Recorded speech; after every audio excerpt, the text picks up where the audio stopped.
Ethereum is down slightly today, as you can see there, about 0.83% as the highly anticipated Ethereum merge set to begin. Here to break down more on the merge and what it means for the broader crypto market is Michael Rosmer, DeFiYield co-founder and CEO. So tell us about what people are really expecting with this merge and why you think people are getting so excited about it. Well, I mean, the merge is something that has been worked on for a long period of time. We're talking about like multiple years of technical development. And part of the reason is it is the most significant event that has happened technically in the world of crypto or in the world of Web3. And so essentially, it's pretty likely that it will go very smoothly. The reality is you have a lot of technical teams who have run a lot of tests. They've done a lot of what are called test nets.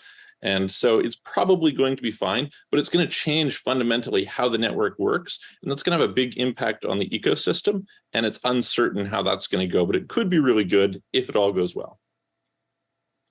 And that's a big if, because it's going to be happening live. So a lot of people are wondering that proof of stake, proof of work, the differences there. I know that it's going to make a big difference when it comes to miners. What are some of the other key differences that come with the merge?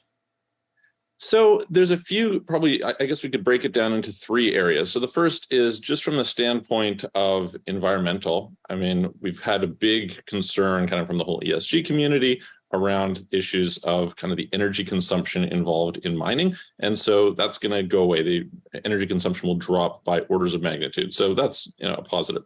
There are a lot of security changes that this is bringing about with it. And if you understand the way that blockchain networks work, the key thing that they're doing is keeping your data secure, right? And there are security trade-offs that come with this. In one hand, it is certainly more secure from certain types of attacks and certain type of attack vectors. So that's a positive thing. But there are, as I said, trade-offs. There's other types of attacks that are potentially bigger vulnerabilities. And because of the fact that this hasn't been tested at this scale before, there's uncertainty about how those things will play out. So that's the second thing. The third thing that's really important is the issuance rate of the underlying token, because the cost of security is coming down means that there's less inflationary pressure on the price, which could be bullish for the price. So you've kind of got all of those factors taking place. And then everybody now is going to be able to participate by staking their Ethereum. And that allows them to basically earn money while holding the token, which they haven't been able to do before for the most part. And so that may encourage a lot more people to want to buy it, which also could be really bullish for the price. So we will see. So to that point then, what does this mean for some other tokens as well as some of the platforms as well? Well, I mean, the reality is proof of stake is not a new thing. We've been working on it quite a bit over a lot of years. And so many of the projects are already using some form of proof of stake. They're just not nearly as significant as Ethereum is. Now, you can look at it from a couple different directions. I think one of the major ones is that a lot of the projects have become popular over the last year and a half because of Ethereum's deficiencies. And those deficiencies really come in related to the amount of transaction volume they can support and the speed. And with the new changes to proof of stake, you can potentially increase the transaction throughput and the volume of transactions, the speed of transactions quite a lot without compromising security, which would be a problem in a proof of work environment due to the way that hash rate is computed on what are called blocks.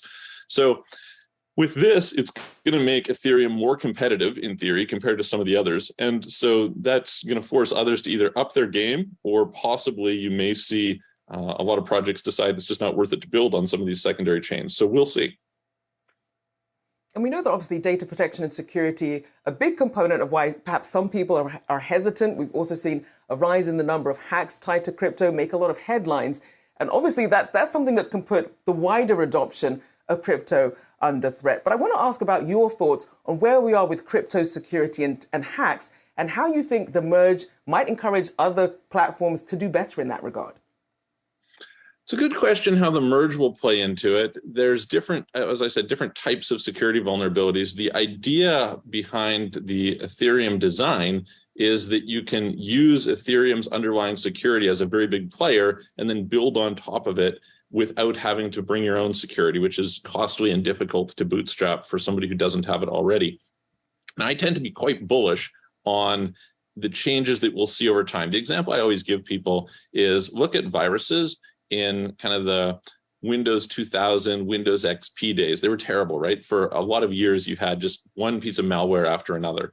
And that was a problem that we were able to solve with technology, because it turns out that the vulnerabilities become somewhat predictable, somewhat repetitive, and you learn to develop best practices to keep the software safer. You develop tool sets, but you also develop automation. I mean, we live in this big world of AI where we can data mine all kinds of things and build algorithms that are going to allow us to self-drive, et cetera.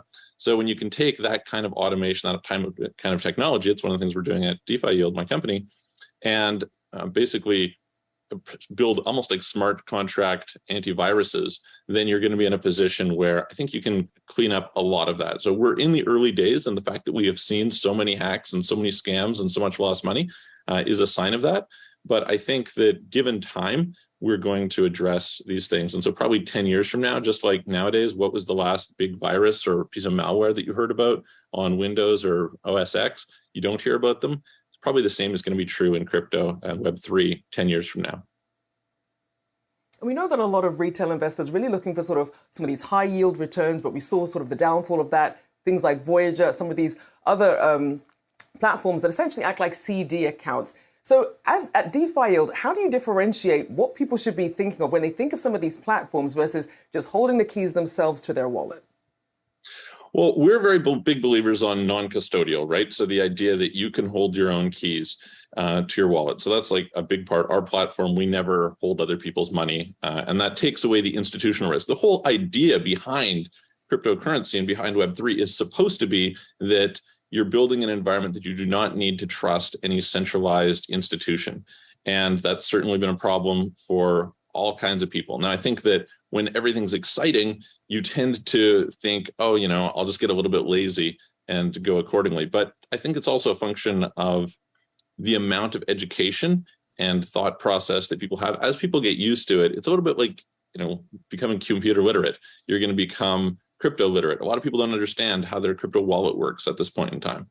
And so that's going to address things quite a bit in terms of improving the overall ecosystem and what it is that people have to do. Now, in addition to that, what we're doing specifically is we're using automation technology to, the moment you connect your wallet to our platform, it will scan all the smart contracts that you've ever had related there, and it will give you security threat warnings to tell you that, oh, this is risky, you should probably revoke access.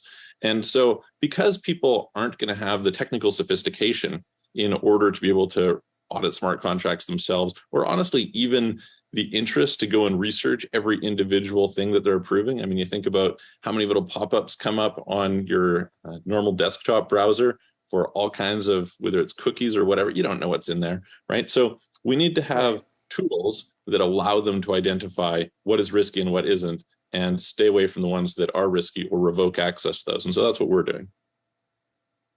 Well, lots of great advice, and we'll be keeping an eye on the merger. Big thank you, Michael Rosmer, for joining us this afternoon.